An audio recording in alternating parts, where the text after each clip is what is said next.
ایک شخص نے ایک امام صاحب کی، ایک مولانا صاحب کی اپنے گھر پہ دعوت کی کہ حضرت آئیے ذرا گھر پہ کھانا کھائیے، دعا بھی کر دیجئے۔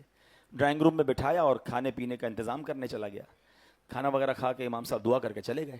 بیٹا آیا، کہتا ہے ابو جان کمرے میں کون آیا تھا؟ کہا امام صاحب آئے تھے۔ کہا میرے بہت سارے پیسے پڑے ہوئے تھے، غائب ہو گئے ہیں۔ کہتا کیسی بات کر رہے ہو، امام صاحب ہیں، تم نے کہیں بھول گئے؟ نہیں ابو میں نے یہیں رکھے تھے۔ بڑا پریشان کیونکہ پیسے زیادہ تھے، ٹینشن میں آ گیا۔ ابو کو سمجھایا، ابو کہ میں تو امام صاحب سے بات نہیں کروں گا، اتنی نیک شخصیت ہے، کوئی امام صاحب چوری کرنے تھوڑی آئے تھے، تم نے کہیں رکھ دیا ہوگا۔ کہتا نہیں ابو یہی رکھے تھے۔ بہرحال دل میں اس نے رکھی بات، پیسے زیادہ تھے، یاد تھے اس کو۔ 6 مہینے، سال بعد، 1 سال بعد پھر انہوں نے امام صاحب کی دعوت کی۔ بچہ تو بچہ ہی ہوتا ہے، اس کو اپنے پیسے یاد تھے، ابو کو دعوت یاد تھی، بچے کو پیسے یاد تھے۔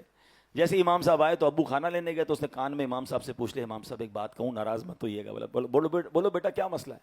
کہا پچھلے سال بھی آئے تھے نا، میرے کچھ پیسے تھے، بڑے زیادہ پیسے تھے، آپ جب سے گئے وہ پیسے نہیں مل رہے، آپ ناراض مت ہوئیے گا، میں آپ کو کچھ کہہ نہیں رہا، آپ کو نظر آئے تھے۔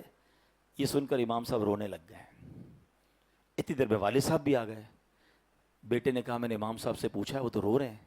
کہا دیکھا میں نے کہا تھا نا تمہیں نہیں کرنا تھا، امام صاحب کو کتنا دکھ ہوا، آپ معاف کر دیں، ہم آپ کو چور نہیں کہہ رہے، بس یہ بچہ تھا اس نے پوچھ لیا۔ کہتے میں اس لیے نہیں رو رہا کہ اس نے مجھ سے سوال کیا ہے۔ یہ سامنے آپ کی کبٹ کے اندر قرآن پاک ہے، ذرا نکالیے۔ انہوں نے قرآن پاک نکالا، کہا اس کو کھولیے۔ وہ جلدان کے اندر لپٹا ہوا تھا، اس کو کھولا تو سارے پیسے اس کے اندر پڑے تھے۔ کہا بیٹا جب کھانا لینے آپ کے ابو گئے نا تو پیسے بکھرے ہوئے تھے، میں نے پیسے سمیٹ کے قرآن میں رکھ دیے کہ روز تلاوت ہوتی ہوگی، آپ قرآن کھولیں گے آپ کو پیسے مل جائیں گے۔ میں رو اس لیے رہا ہوں کہ پورا سال ہو گیا ہے آپ کے گھر میں قرآن نہیں کھلا ہے۔ سچ بتاؤ یہ حال نہیں ہے ہمارا؟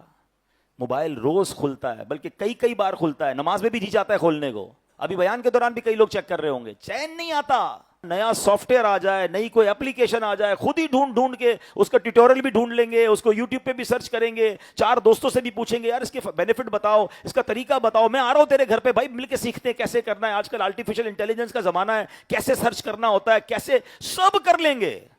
قرآن کے بارے میں یار ابھی تو واقعی مشکل ہے، اب تو کیسے پڑھیں؟ یعنی جس کو نہیں کرنا نا، ایک جملہ یاد کر لیں، امیر علیہ سنت کا بڑا تاریخی جملہ ہے۔